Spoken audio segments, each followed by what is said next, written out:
زرداده زوی لاله زوی د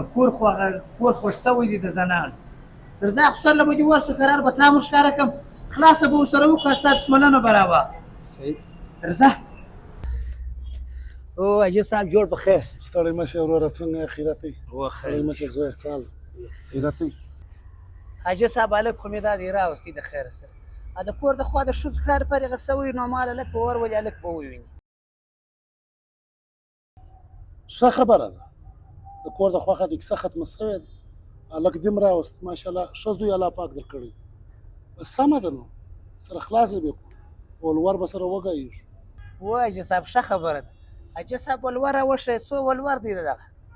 ولور به 15 لک روپۍ کښېږدو حاجي صاحب 15 لکه به ډېره ناجایزه وي زما پر سرات باندې بیخي ډېرې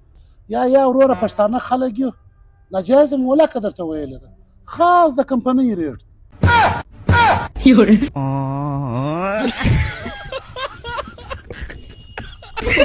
یا غم د کمپنۍ ریټ ته زه موټر د ساخم درځه هلکه